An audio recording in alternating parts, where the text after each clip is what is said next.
Belum habis. Baik.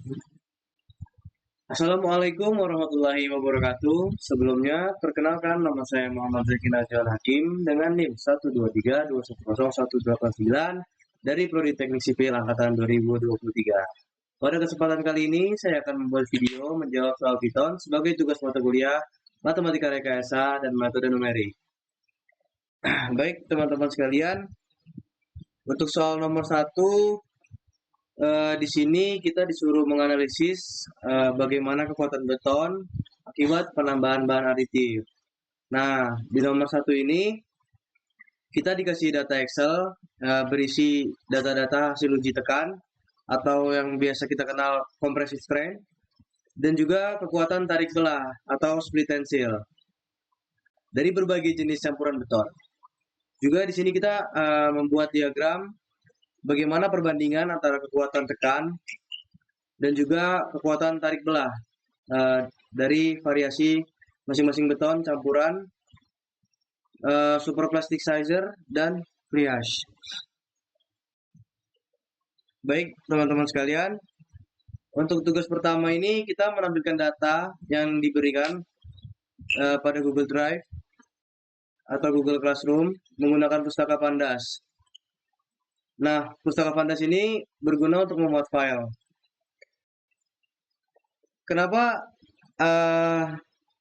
uploadnya di files? Kita bisa aja pakai Google Drive, tapi kalau pakai Google Drive itu harus connect ke Google Drive juga, jadi harus benar-benar sama gitu. Kalau misalnya ada beda sedikit itu tuh bakal error.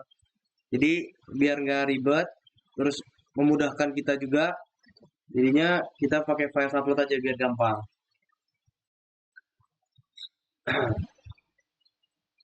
Baik teman-teman, kita ini menggunakan modul Pandas buat membaca file Excel yang diunggah, yang diupload ke Google Colab.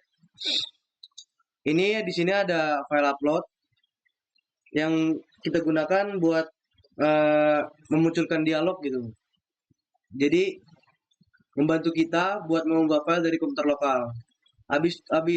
Setelah file diunggah, kita mengambil nama file tersebut menggunakan list ini, list uploaded case ini teman-teman. Buat menyimpan nama file sebagai string dalam file _path. Lalu pada file Excel dimuat ke dalam data frame atau DF ini menggunakan pd read _ Excel file path. Lalu setelah dimuat, kita print data frame-nya ini, print data Excel beton menggunakan printdf. Lalu selanjutnya tugas yang kedua, di sini kita akan menganalisis bagaimana compressive strain dan juga mix beton menggunakan ukuran 6x6 dan juga untuk nama kolomnya saya berikan compressive strain berwarna biru. Lalu untuk judulnya, judul grafiknya saya buat compressive strain versus mix dengan ukuran font sebesar 14. Lalu untuk sumbu label X-nya, label sumbu X-nya saya berikan tulisan mix dengan ukuran fontnya 12. Dan juga label sumbu Y saya berikan nama compressive strain dengan ukuran 12. Kemudian untuk menampilkan grafik menggunakan rumus plot show ini teman-teman. Lalu selanjutnya bar, split, tensile, dan mix. Sama seperti yang compressive strain, saya menggunakan ukuran 6x6 dan juga di sini untuk nama kolomnya saya berikan split tensile berwarna merah dan untuk judul grafiknya saya berikan judul split tensile versus mix dengan ukuran font sebesar 14. Lalu untuk label sumbu X-nya saya berikan tulisan mix sebesar 12. Untuk label sumbu Y saya berikan split tensile sebesar 12. Kemudian kita tampilkan grafiknya menggunakan plot show. Lalu menampilkan korelasi antara compressive strength dan juga split tensile. Lalu setelah itu kita menghitung korelasi antara kedua parameter ini menggunakan rumus yang ini, teman-teman. DF, compressive strength, split tense, terus core. Kemudian kita print correlation between compressive strength menggunakan rumus ini, teman-teman. Kalian bisa lihat sendiri. Lalu untuk tugas yang ketiga,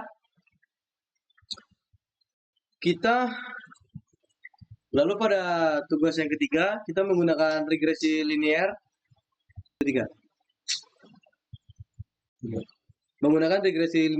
untuk menganalisis bagaimana hubungan antara kekuatan tekan dan juga kekuatan tarik belah beton. Model regresi linear dilatih menggunakan linear regression dari modul Escalern. Lalu variabel input X diambil dari kolom compressive strength, sementara variabel Y-nya diambil dari split tensile. Lalu setelah melatih atau mencoba menginput, kita melakukan prediksi nilai split tensile berdasarkan nilai compressive strength dengan model predik X. Hasilnya divisualisasikan dengan plot scatter untuk data asli. Dan juga pada garis yang berwarna merah, itu mewakili prediksi dari model. Pada akhirnya, koefisien regresi yang menunjukkan seberapa besar perubahan pada split tensile berubah. Juga intercept, yaitu titik potong garis dengan sumbu Y. Itu dihitung, juga ditampilkan. Koefisien dan intercept ini memberi kita atau ngasih kita gimana sih gambaran kedua parameter tersebut gitu, saling berkaitan atau tidak secara matematis. Baik teman-teman, ini merupakan visualisasi dari grafik yang dari rumus yang sudah kita kerjakan. Seperti yang tadi saya jelaskan, ada yang berwarna biru, yang visualisasikan menjadi warna biru, dan juga ada yang divisualisasikan berwarna merah. Nah, yang split tensile ini yang menggunakan judul ukuran 14 tadi. Dan juga tulisan judul mix dan juga split tensile yang ini itu berukuran 12. Begitu kurang lebih penjelasan dari grafiknya, teman-teman. Baik, selanjutnya untuk tugas soal nomor 2 ini kita menggunakan fungsi utama untuk menghitung volume kendaraan rata-rata yang setara atau EMP, Equivalent Motor Car Unit, berdasarkan data lalu lintas kendaraan, baik yang dimasukkan secara manual maupun melalui file Excel. Pada soal ini juga memberikan kita visualisasi data melalui berbagai grafik dan juga menghitung seberapa banyak sih atau kapasitas kendaraan di jalanan berdasarkan panjang dan juga lebar jalan yang diberikan. Baik teman-teman, jadi pertama-tama kita mulai dengan mengimpor beberapa pustaka Python yang diperlukan. Menggunakan Pandas sebagai penanganan dari data Excel. NumPy itu digunakan untuk perhitungan numeriknya. Dan juga Matplotlib atau Pplot itu digunakan untuk membuat grafik. Lalu ada Files dari Google Colab digunakan untuk mengunggah file dari sistem lokal ke Google Colab. Fungsi utama dimulai dengan main. Main ini menampilkan menu pilihan kepada pengguna atau sebagai yang loading.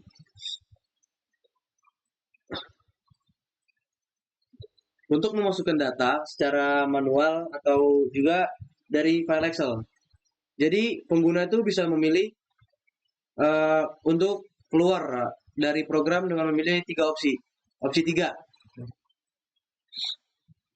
Jika pengguna memilih opsi pertama atau fungsi input underscore manual, dalam fungsi ini pengguna diminta memasukkan waktu awal dan juga akhir pada survei.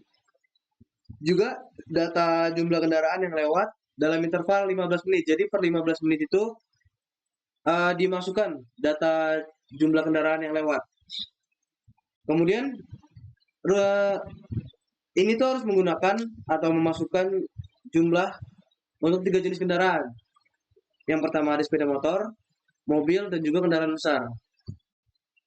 Untuk memastikan inputnya valid, kita tuh menggunakan mekanisme pengecekan yang dia tuh dipinta terus gitu, inputnya sampai pengguna memasukkan bilangan bulat yang tidak negatif, non negatif. Selain data kendaraan, pengguna juga harus memasukkan panjang dan lebar jalan yang digunakan dalam surveinya. Lalu setelah diinput, data ini tuh dikembalikan atau diproses lebih lanjut. Gitu teman-teman. Lalu jika kita menggunakan opsi kedua gitu, yang fungsi input underscore Excel, dia itu awalnya diminta untuk upload file Excel, lalu dibaca pakai Pandas. Habis upload Excelnya, dia itu akan nyaring kolom gitu yang relevan, terus ditampilin daftar kolom-kolomnya, biar memudahkan kita gitu buat milih nama kolom yang sesuai sama spesifikasinya, sepeda motor, mobil, juga kendaraan besar, dan interval waktu. Nama kolom yang dimasukkan oleh kita itu tuh nanti dipakai gitu buat ngambil data dari file Excel. Sama kayak di opsi input manual, kita tuh diminta buat masukin panjang dan lebar jalannya. Terus di kolom itu yang dimasukin, kita nggak nemuin file Excelnya lah gitu. Terus juga program nanti bakalan error gitu. Terus selanjutnya program EMP, perhitungan EMP. Sebelumnya EMP itu apa sih? EMP itu equivalency motorcycle passenger. Ini tuh dipakai dalam istilah jalanan gitu, analisis lalu lintas, buat ngukur volume kendaraan yang setara berdasarkan dampak masing-masing jenis kendaraan terhadap kapasitas jalan. Maksudnya tuh EMP ini ngasih bobot tertentu gitu buat berbagai jenis kendaraan yang bikin kita tuh buat ngitung total volume kendaraan dalam satuan yang seragam gitu. Jadi dia udah jadi satu kesatuan. Terus lalu menggunakan penggunaan koefisien EMP ini beda-beda gitu setiap jenis kendaraan. Kayak sepeda motor 0,5, mobil 1,0, kendaraan besar 1,3 gitu. Lalu fungsi calculate underscore EMP ini buat menghitung EMP dengan mengalihkan jumlah kendaraan dengan koefisien masing-masing. Kemudian EMP totalnya dihitung dengan penjumlahan dari ketiga EMP-nya, ketiga jenis kendaraan tersebut. Hasil perhitungan ini ditampilkan kepada kita, termasuk jumlah total EMP pada setiap jenis kendaraan serta total EMP keseluruhan. Lalu fungsi plot atau pada rumusnya itu fungsi plot underscore EMP underscore data itu kita pakai buat bikin beberapa grafik yang menampilkan hasil perhitungan EMP. Grafik pertama menampilkan kurva volume puncak per jamnya buat pada sepeda motor dengan garis yang menunjukkan kapasitas dasar jalan. Lalu pada grafik kedua dan ketiga itu menampilkan kurva yang sama, tapi untuk jenis mobil dan kendaraan besar. Jadi untuk grafik yang pertama itu hanya untuk sepeda motor, lalu yang kedua untuk mobil, dan yang ketiga itu untuk kendaraan besar. Lalu pada grafik terakhir yang menunjukkan kurva total EMP itu dibandingkan dengan kapasitas dasar jalan. Kemudian ada juga grafik perbandingan yang menampilkan kurva EMP pada sepeda motor, mobil, dan juga kendaraan besar pada satu grafik. Ya, yang memudahkan kita gitu untuk melakukan perbandingan untuk masing-masing jenis kendaraan. Itu fungsi analyze underscore traffic yang kita pakai buat nganalisis data yang udah kita masukin gitu, baik secara manual ataupun dari Excel. Pertama, fungsi ini tuh buat ngecek gitu, apakah data kendaraan berjumlah 8 interval pada setiap waktu, setiap 15 menit selama 2 jam. Kalau misalnya enggak, program itu akan error gitu, nggak valid. Lalu kalau misalnya datanya nggak valid, program program kita nih yang buat dipakai buat ngitung total kendaraan yang lewat selama periode waktu yang ditentukan, menghitung luas jalan dan juga menghitung kapasitas dasar jalan, eh, itu tuh dipakai pakai rumusnya kapasitas sama dengan panjang jalan dikali lebar jalan dibagi 1000.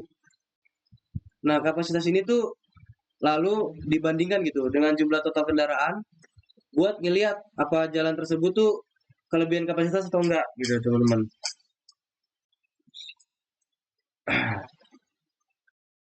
Iya. Oke, baik teman-teman. Ini merupakan grafik yang dari yang sudah saya jelaskan tadi, di mana grafik pertama ada untuk penggunaan sepeda motor dan grafik kedua ada untuk mobil. Lalu di grafik ketiga ada untuk yang kendaraan besar. Baik. Lalu kita lanjut ke soal nomor 3. Kode itu dimulai pakai kita ngimpor dari beberapa pustaka Python yang diperlukan gitu. Kita pakai Pandas buat Excel-nya. Sama kayak sebelum-sebelumnya, kayak NumPy buat perhitungan numerik, NumPy untuk perhitungan numerik, terus Matplotlib untuk bikin grafik, terus juga Google Colab buat upload file dari sistem lokal ke Google Colab. Nah, ini fungsi yang bertujuan buat mengupload file Excel. Terus kemudian setelah data diupload menggunakan pd.read underscore Excel, itu tuh kita ngelakuin pembersihan nama kolom dengan menghapus spasi yang nggak diperlukan itu, pakai rumus str.strip. Kolom yang nggak ada namanya gitu, itu memiliki prefix unnamed. Terus akan dihapus supaya nggak nyebabin kebingungan gitu dalam pemrosesan data berikutnya. Lalu ada fungsi calculate underscore velocity ini digunakan untuk menghitung kecepatan dari data percepatan yang dikasih. Karena kecepatan ini adalah hasil dari integrasi dari percepatan, atau rumus yang digunakan adalah np.sumsum. Itu dipakai buat ngelakuin integrasi numerik atau penjumlahan kumulatif. Ada rumus np.gradient, itu digunain buat waktu, menunjukkan perubahan waktu gitu antar data untuk menghitung integral tersebut. Lalu ada fungsi calculate underscore displacement. Fungsi ini tuh dipakai buat hitung perpindahan dari kecepatan yang dihitung dari sebelum-sebelumnya gitu. Sama kayak halnya perhitungan kecepatan, perpindahan yang diperoleh dengan mengintegrasi kecepatan menggunakan penjumlahan kumulatif. Untuk menghitung intensitas Arias, yang merupakan metrik penting dalam analisis seismik, ini tuh didasarkan pada integral kuadrat gitu, percepatan terhadap waktu. Jadi faktor np.pi atau np.p per 2 dikali gravitasi 9,81 itu dipakai buat ngubah hasilnya menjadi satuan yang benar gitu, dalam satuan meter per second kuadrat.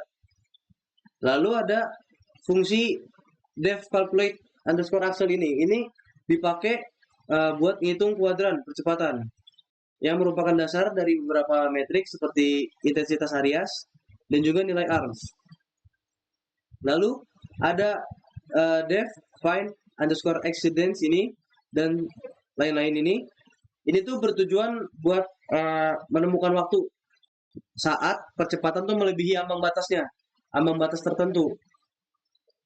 Untuk defaultnya itu ada di 0,05. Fungsi ini tuh bakal balikin waktu terjadinya atau accidents pertama dan terakhir atau non jika tidak ada accidents yang ditemukan gitu. Jadi kalau misalnya tidak ada accidents yang ditemukan dia bakalan non. Lalu ada def calculate underscore arms. Ini tuh buat ngitung nilai arms atau root mean square acceleration. Dari kuadran percepatan yang sudah dihitung sebelum-sebelumnya itu nilai arms tuh dicari atau dihitung dengan menjumlahkan gitu semua nilai percepatan kuadrat terus dibagi sama durasi waktu gempa terus ngambil akar kuadratnya.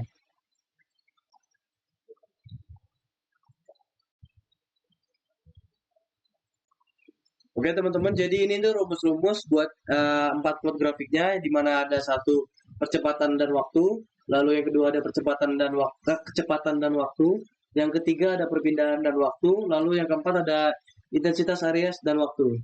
Fungsi ini tuh bikin nambahin garis-garis vertikal buat nunjukin waktu accidents pertama dan terakhir serta batas percepatan positif dan negatif.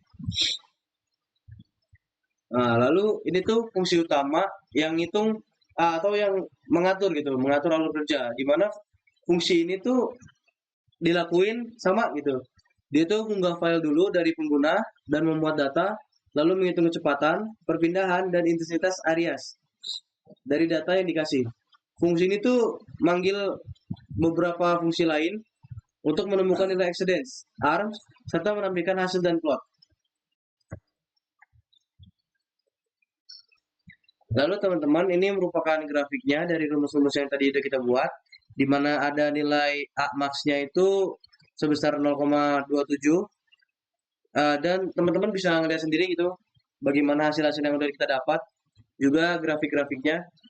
Ini merupakan grafik yang sudah kita dapat dari rumus yang sudah kita kerjakan. Baik teman-teman, lalu kita lanjut ke soal nomor 4. Soal nomor 4 ini tujuannya buat mensimulasikan data gitu dan menganalisis data bagaimana curah hujan harian selama setahun penuh pada tahun 2023. Di bagian awal, data curah hujan dibuat secara acak menggunakan distribusi gamma yang kita sering pakai buat memodelkan data cuaca gitu seperti curah hujan. Terus juga ini tuh udah menghasilkan data set simulasi buat 1 tahun 365 hari di mana setiap harinya itu punya curah hujan yang berbeda-beda gitu, bervariasi dengan rata-rata sekitar 20 mm per hari. Data set ini diatur dalam bentuk data frame atau DF dengan kolom tanggal dan hujan dalam milimeter. Tanggal diatur sebagai indeks untuk mempermudah analisis berbasis waktu. Kemudian ada rumus np.randomSeed ini tuh memastikan hasilnya itu konsisten setiap kali dijalankan atau reproducibility.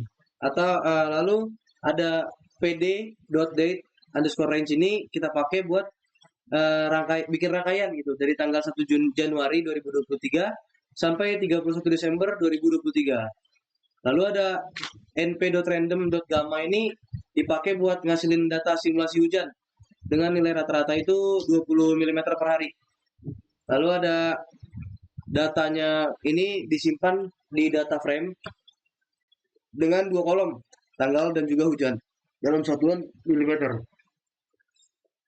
Habis itu setelah data terbentuk, tanggal itu dipakai jadi indeks gitu buat mempermudah pengelompokan berdasarkan waktu. Itu pakai data.set_index ini, tanggal. Kemudian ada data.resample. Ini tuh mengelompokkan data berdasarkan bulan, month. Kita pakai M, simbolnya M.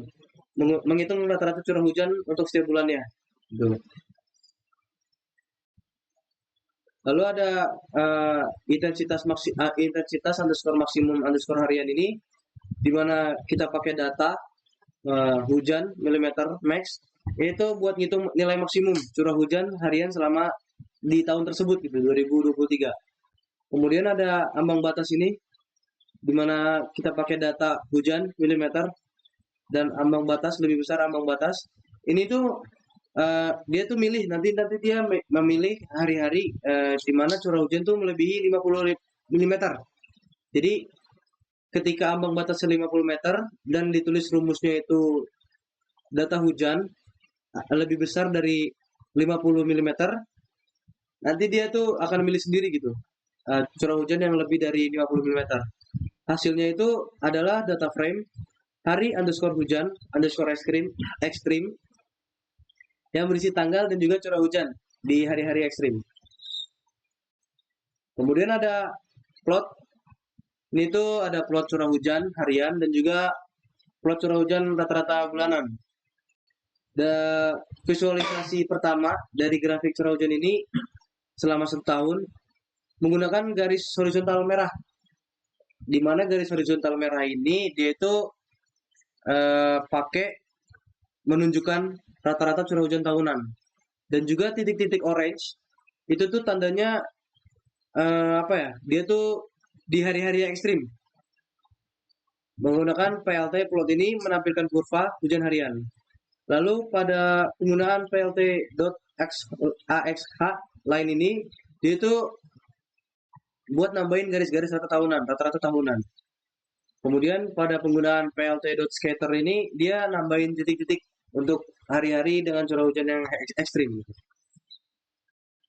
Nah, lalu yang kedua ini ada plot curah hujan rata-rata bulanan. Dia itu grafik kedua adalah bar chart. Dia itu menampilkan curah hujan rata-rata bulanan dengan rumus PLT.bar. Nanti dia membuat diagram batang, di mana sumbu X ini merupakan nama bulan dan sumbu Y ini rata-rata curah hujan. Nah, yang terakhir nih teman-teman, ada kesimpulan, di mana nanti hasilnya ini bakalan di-print. Kesimpulan ini nanti ditampilkan dalam bentuk teks dengan beberapa statistik utama dari hasil analisis. Jadi curah hujan rata-rata tahunan, intensitas hujan maksimum harian, terus juga ada di mana hari-hari hujan yang ekstrim gitu, curah hujan yang ekstrim nanti dia nampilin gitu, ditampilin. Dengan penggunaan rumus hari underscore hujan underscore ekstrim, nanti dia juga nampilin terus ngeliatin tanggal gitu. Juga besaran-besaran hujan pada hari-hari dengan intensitas yang tinggi. Gitu teman-teman. Baik, ini merupakan grafik-grafiknya, bisa teman-teman lihat sendiri. Dan ini penjelasan dari grafik tersebut, di mana ada tanggal yang menunjukkan curah hujan ekstrim dan macam-macam dan sebagainya. Baik teman-teman, menurut saya sekian yang dapat saya jelaskan perihal tugas akhir pada mata kuliah Matematika Rekayasa dan Metode Numerik. Kurang lebihnya mohon dimaafkan. Terima kasih dan wassalamualaikum warahmatullahi wabarakatuh.